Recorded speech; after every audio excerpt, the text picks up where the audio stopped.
With Radio Algeria International, you will not miss a single major political or economic event. Radio Algeria International, our voice in the world.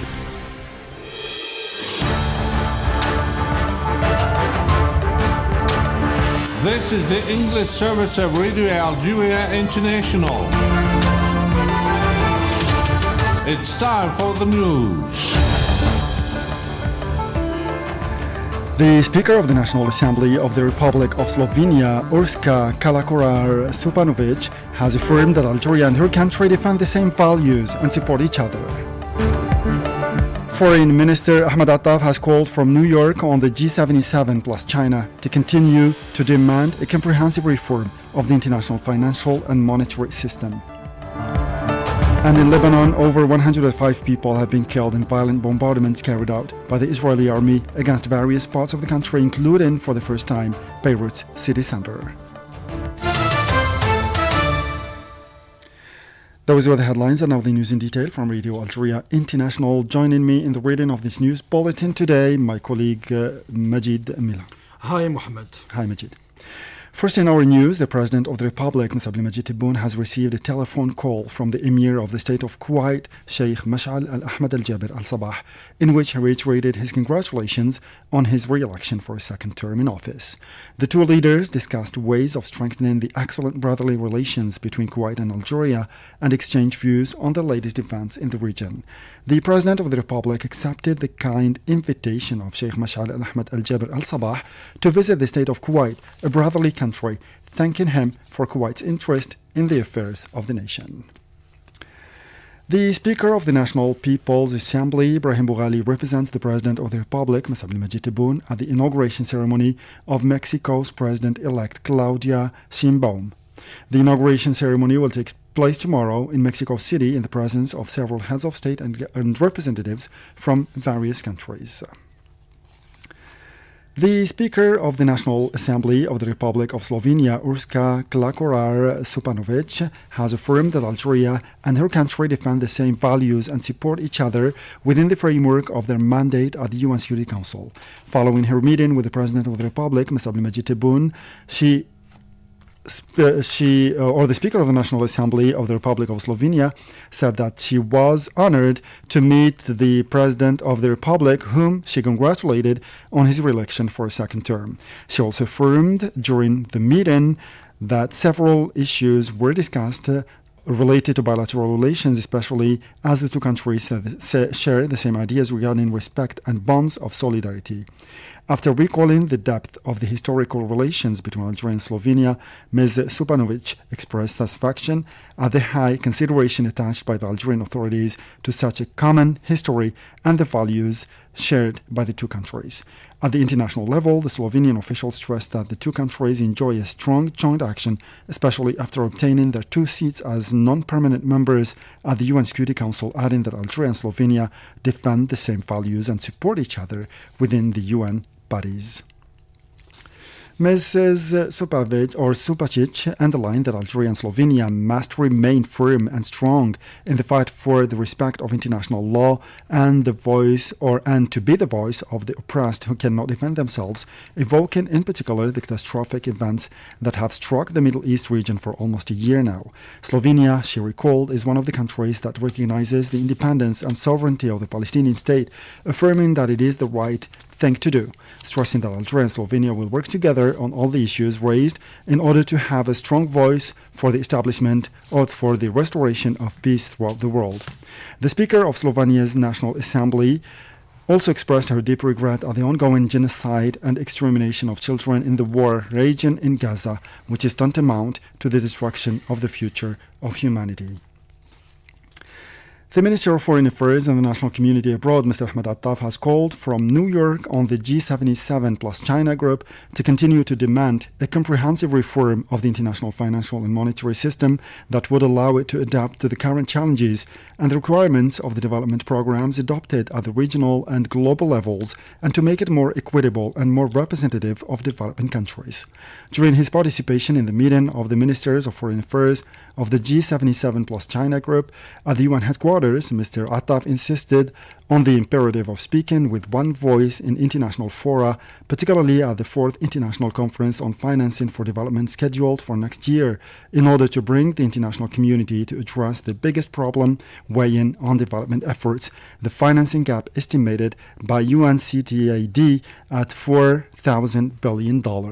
On the occasion of this meeting, which coincides with the 60th anniversary of the creation of the G77 plus China Group, Mr. Attaf recalled the historic Charter of Algiers, which established in October 1964 the institutional basis of the G77 and defined its strategic objectives.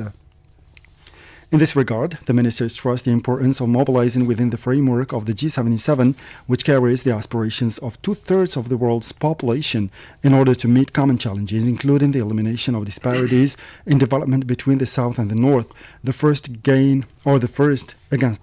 against poverty, the resolution of the debt problem, and the achievement of the Sustainable Development Goals in their various dimensions. Let's listen to the Minister of Foreign Affairs and the National Community Abroad, Mr. Ahmed Attaf. وفي هذا الصدد حري بنا In this context, as our bloc bears the aspirations of the two-thirds of the world's population, we should work to overcome the challenges we are facing, for most of which the eradication of development disparities between the North and the South, fight poverty, address the burden of debt, and fulfill the Sustainable Development Goals in its various dimensions. On this basis, we are called upon to mobilize our efforts in order to push the international community to address the biggest problematic that seriously affects development efforts, which is the deficiency of financing amounting to $4,000 billion, according to the UN Trade and Development Organization. The Minister of Foreign Affairs at the National Community Abroad, Mr. Ahmed Attaf, has held bilateral talks in New York with the President of the United Nations General Assembly, Mr. Philemon Yang. A statement by the Foreign Ministry said that Mr. Attaf expressed on the occasion his pride in seeing a Cameroonian and African personality preside over the United Nations General Assembly, and its current session assuring him of Algeria's full support in fulfilling the duties he is entrusted with, particularly those related to strengthening the role of the African continent in multilateral international action in general and within the UN in particular. The two parties also exchanged views on the prospects of the contribution of the UN General Assembly to enable Africa to achieve the priorities set for the next stage, such as the reform of the UN Security Council, the restructuring of international financial and monetary institutions, and the mobilization of international financing capable of achieving the objectives of development, complementarity, and integration defined in Africa's 2063 agenda. The Minister of Foreign Affairs and the National Community Abroad, Mr. Ahmed Attaf, has held bilateral talks in New York with a number of his counterparts. A statement of the Foreign Ministry indicated that Mr. Attaf held bilateral talks with the Minister of Foreign Affairs, Cooperation and Mauritanians abroad of the Islamic Republic of Mauritania, Mohammed Salem Ould Marzouk, the Minister of Foreign Affairs of the Russian Federation, Lavrov, the Minister of Foreign Affairs and Cooperation of the Republic of Benin, Mr. Bakari, the Minister of Foreign Affairs of the State of Eritrea, Osman Salah, the Minister of External Affairs of the Republic of India, Mr. Jay Shankar, and the Minister of Foreign Affairs and Trade of the Republic of the Marshall Islands, Kalani Kaniko. The Minister's meetings with his various counterparts were devoted to the examining bilateral relations and ways and means to further promote them, as well as the developments in the situation in the Middle East in light of the ongoing genocidal war in the Gaza Strip and the extension of the Israeli escalation in Lebanon and throughout the entire region. The Minister, now we move to the Ministry of Energy, where the Minister of Energy and Mines, Mohammed Arqab, has announced here in Algiers the holding soon of a meeting between the energy ministers of the three countries involved in the Trans-Saharan gas pipeline, namely Algeria, Niger, and Nigeria, to inquire about the progress achieved as part of such a strategic project. In a statement to the press following his meeting with the Niger Oil Minister Sahabi Oumarou, Mr. Aqab said that the two parties had agreed to move forward to make of the Trans-Saharan Gas Pipeline project a reality and to hold a ministerial meeting of the three countries concerned as soon as possible. Referring to the talks he held with the Nigerian oil minister, Mr. Aqab said that he had agreed with his counterpart to support the Nigerian oil company Sonidep SA in the training of managers throughout the hydrocarbon sector through the various stages, including the exploration, prospection, exploitation, production, transport, and marketing. The minister also expressed Algerians' willingness to support Niger in the petrochemical sector on account of its experience in such a field, particularly in oil refining. The energy minister announced that the visit by the Niger oil minister, which will last until Wednesday, would culminate in the signing of several agreements enshrining the commitment of Algeria and Niger to strengthening their cooperation in the field of energy. The visiting Niger minister, for his part, reiterated his country's will to deepen cooperation with his sister country, Algeria, in the energy sector, notably hydrocarbons. He stressed that his talks with his Nigerian counterpart had highlighted Algerians' full readiness to support and help promote Niger's emerging oil industry. The Minister of Energy and Mines, Mohamed Aqab, said here in Algiers that he had agreed with his Nigerian counterpart, Sahabi Oumarou, to speed up the pace of the Kafra block oil project, he said. Northern Niger, led by Sonatrach, following his meeting with the Nigerian oil minister at the minister's headquarters. Mr. Aqab said that it had been agreed to set a precise timetable for the development of this field in order to speed up the actual production startup phase. The minister added that this major field supervised by Sonatrach was recording very encouraging results as it moved on to the second phase of the project, namely the finalization of the exploration phase and the start of the exploitation phase.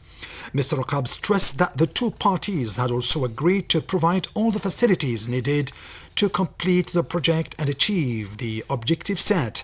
On Saturday, the Niger's oil minister began a working visit to Algeria to examine ways of strengthening cooperation between the two countries in the field of energy, notably hydrocarbons. This visit follows the Minister of Energy and Mines, Mohamed Aqab, visit to Niger last August. Back to you, Mohamed. And the Minister of Energy and Mines, Mohamed Aqab, said he and his Niger counterpart, Sahabi Oumarou, had agreed to speed up the implementation of the Kafra oil project in northern Niger, led by Sonatrach. In a statement made at the end of his meeting with the Niger oil minister, Mr. Aqab had the following. The Kafra project is one of Sonatrach's most important discoveries in the region, and now we move to the second stage of such a project, which is the exploitation in order to complete the exploration to promote the exploitation. We have agreed on deadlines to carry through such a project in a steady pace. 2 days ago, the Niger oil minister started a working visit to Algeria devoted to the examining of ways and means of strengthening cooperation between the two countries in the field of energy, notably hydrocarbons. In Lebanon, over 105 people have been killed in violent bombardments carried out by the Israeli army against various parts of the country, including, for the first time, Beirut city center. The Israeli airstrikes targeted various areas, including the major town of Saida in the southern part of the country. The Israeli army had pursued its violent campaign in Lebanon despite repeated calls for de-escalation. In this respect, U.S. President Joe Biden warned that a total war in the Middle East must be avoided as the Israeli authorities intensified their attacks, notably in the suburbs of Beirut, causing a tremendous damage. And the president of the National Agency for Health Security, Professor Kamal Senhaji, has announced that the medical commission dispatched to the south of the country following the emergence of cases of malaria and diphtheria is working in earnest.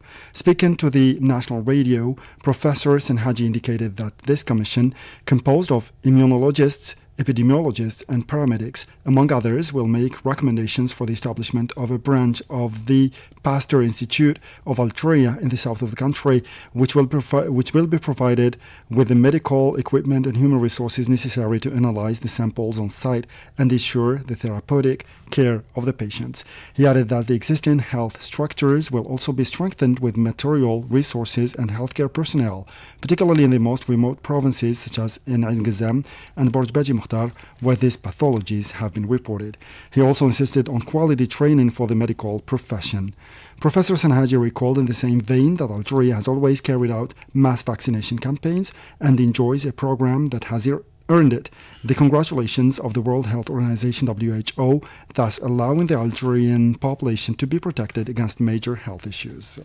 This came as the Ministry of Health stressed in a statement that the monitoring of the epidemic situation is being done in accordance with the scientific protocols in force in order to eradicate this epidemic situation.